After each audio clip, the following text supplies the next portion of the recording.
السلام علیکم ورحمۃ اللہ وبرکاتہ نحمدہ ونصلی علی رسولہ الکریم اما بعد فاعوذ باللہ من الشیطان الرجیم بسم اللہ الرحمن الرحیم۔ میرے اسلام کی مقدس شہزادیوں، آج ہم جانیں گے کہ قربانی، عید الاضحیٰ کی قربانی کے بارے میں کیا احکام ہے۔ تو سوال، عید الاضحیٰ کے تمام احکام عید الفطر کی طرح ہے یا کچھ فرق ہے؟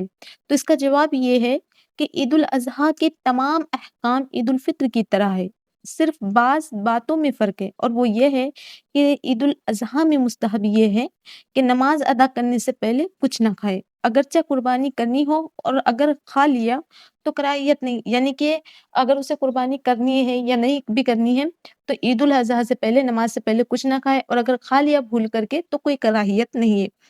عید الاضحیٰ کے دن عیدگاہ کے راستے میں بلند آواز سے تکبیر کہتا ہوا جائے۔ قربانی کرنی ہو تو مستحب یہ ہے کہ پہلی سے 10ویں ذی الحجہ تک نہ حجامت بنوائے اور نہ ناخن تراشے۔ دیکھو، اگر عید الاضحیٰ کے دن عیدگاہ کے راستے پر جاتے وقت بلند آواز سے وہ تکبیر کہتے ہوئے جائے، اور اگر اس کو قربانی کرنی ہے تو اس کے لیے مستحب یہ ہے کہ وہ نہ حجامت کروائے نہ اپنے ناخن تراشوائے۔ اگر چاند دیکھنے سے پہلے اس نے ناخن نہیں تراشا تھا اور اب چاند دیکھ لیا اور مطلب اس کے اوپر 40 دن اسے گزر گئے، تب اس کی مدت جو ہے ناخن تراشنے کی، تو وہ ناخن تراشے گا۔ اگر ناخن نہیں تراشے گا تو پھر گنہگار ہوگا، تو یہاں پر ناخن تراشنا ضروری ہے۔ لیکن کب؟ اگر اس کی مدت مطلب 40 دن نہیں ہوئے ناخن تراشنے میں، زیر ناف تراشنے میں، بغل کے بال تراشنے میں، تو پھر وہ ٹھہرا رہ سکتا قربانی تک۔ قربانی کرنی ہو تو مستحب یہ ہے کہ پہلی سے 10ویں ذی الحجہ تک نہ حجامت بنوائے اور نہ ناخن تراشوائے۔ چوتھی بات کہ 9ویں ذی الحجہ کی فجر سے 13ویں تک عصر تک ہر نماز پنجگانہ کے بعد جو جماعت مستحبہ کے ساتھ ادا کی گئی ہو، ایک بار بلند آواز سے تکبیر کہنا واجب ہے۔ یعنی کہ 9ویں ذی الحجہ کی فجر سے 13ویں ذی الحجہ کی عصر تک، یعنی کہ جو قربانی کے دن ہے تو ان دنوں میں تکبیر کہنا وہ ایک بار واجب ہے اور 3 بار افضل ہے، یعنی کہ جو شخص 3 بار ایسا کرے گا تو وہ افضل ہے اور 3 بار کو زیادہ پسند کیا گیا ہے۔ اور اس کو تکبیر تشریع کہتے ہیں، اور وہ یہ ہے: اللہ اکبر لا الہ الا اللہ اکبر اللہ اکبر وللہ الحمد۔ اب سوال یہ ہے کہ قربانی کرنا کس پر واجب ہے؟ تو اس کا جواب یہ ہے کہ قربانی کرنا ہر مالک نصاب پر واجب ہے۔ سوال، قربانی کا مالک نصاب کون ہے؟ تو جواب، قربانی کا مالک نصاب وہ شخص ہے جو 52.5 تولہ چاندی یا 7.5 تولہ سونا یا ان میں سے کسی ایک کی قیمت کا سامان تجارت یا سامان غیر تجارت کا مالک ہو، یا ان میں سے کسی ایک کی قیمت بھر کے روپیہ کا مالک ہو، اور مملوکہ چیز حاجت اصلیہ سے زائد ہو۔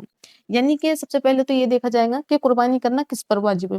تو قربانی کرنا عاقل و بالغ مسلمان مالک نصاب پر قربانی کرنا واجب ہے۔ اب مالک نصاب ہونے سے مراد کیا ہے؟ تو مالک نصاب ہونے سے مراد یہ ہے کہ اس کے پاس 7.5 تولہ سونا ہونا چاہیے، یا اگر 7.5 تولہ سونا نہیں ہے تو پھر چاندی 7.5 تولہ ہونی چاہیے، 52.5 تولہ چاندی ہونی چاہیے۔ اگر وہ بھی نہیں ہے تو ان میں سے کسی ایک کی قیمت، یعنی سونے کی یا پھر چاندی کی قیمت کا سامان، تجارت کا سامان ہو اس کے پاس، وہ بھی نہیں ہے تو پھر غیر تجارت کا مالک ہو، یعنی تجارت کے علاوہ چیزوں کا مالک ہو، اور جو ضرورت اصلی ہے، یعنی کہ گھر، گاڑی وغیرہ، اور جو چیزیں اس کے علاوہ اس کے پاس اتنا پیسہ ہے جس میں وہ 52.5 تولے چاندی اور سونا خرید سکتا ہے، تو پھر وہ اس کے اوپر بھی قربانی واجب ہو جائیں گی۔ سوال، مالک نصاب پر اپنے نام سے زندگی میں صرف ایک مرتبہ قربانی کرنا واجب ہے یا ہر سال؟ جواب، اگر ہر سال مالک نصاب ہے تو ہر سال اپنے نام سے قربانی واجب ہے، اور اگر دوسرے کی طرف سے بھی کرنا چاہتا ہے تو اس کے لیے دوسری قربانی کا انتظام کریں۔ اگر مالک نصاب ہے تو اس کے لیے ہر سال، اگر ہر سال اس کے پاس اتنا پیسہ ہے، وہ مالک نصاب ہے، تو اس پر ہر سال قربانی کرنا واجب ہے۔ اگر وہ صرف ایک بار قربانی کرے گا تو اس سے اس کا کام نہیں چلے گا، بلکہ جب تک وہ مالک کی نصاب رہے گا اس وقت تک اسے قربانی کرنا اس کے اوپر واجب ہے۔ اور اگر کسی دوسرے شخص، یعنی اس کی بیوی کی طرف سے یا بیٹے کی طرف سے کرانا ہے تو پھر اس کے لیے وہ دوسرا جانور خریدے گا اور اس سے قربانی ادا کرے گا۔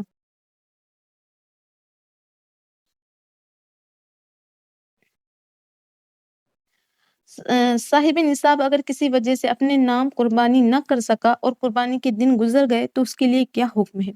جواب: ایک بکری کی قیمت اس پر صدقہ کرنا واجب ہے۔ اگر کوئی صاحب نصاب تھا، وہ قربانی نہیں کر پایا اور پھر وہ بھول گیا یا پھر وہ کہیں ایسی جگہ پر تھا جس کی وجہ سے وہ قربانی نہیں کر پایا، تو اب اس کو کیا کرنا پڑے گا اس سال؟